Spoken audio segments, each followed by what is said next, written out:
Let's start with Yankee Doodle, right? I'm sure we're familiar with this tune, but the relevant part goes as follows. Yankee Doodle went to town, riding on a pony, stuck a feather in his cap, and called it macaroni. So for those that don't know, in the 18th century, macaroni was a pejorative term for someone that wore rather extravagant, high-end clothing, perhaps thought a little too highly of themselves. And Yankee Doodle was, of course, a somewhat dismissive term that British soldiers used to refer to Americans, in particular kind of disheveled American soldiers. So the kind of gist of that song is that this, disheveled American soldier doesn't automatically become a man of high fashion simply by sticking the feather in his hat and declaring himself to be a man of high fashion.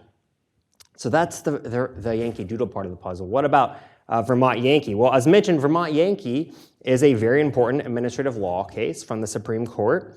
And the case can be read in different ways, but in general, the case stands for the proposition that courts may not impose procedural constraints on agency action unless those procedural constraints are required by a source of law, like a statute or the Constitution. And usually when we're talking about a statute, we're talking about the APA, the Administrative Procedure Act.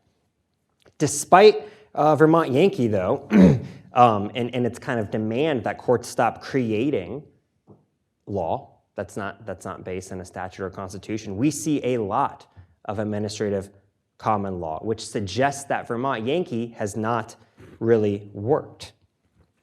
All right, so like how Mr. Yankee Doodle can't just magically declare himself to be a man of high fashion with the feather, perhaps the Supreme Court can't just magically do away with unwritten administrative law simply by declaring it to be, right? There might be something that we're missing here.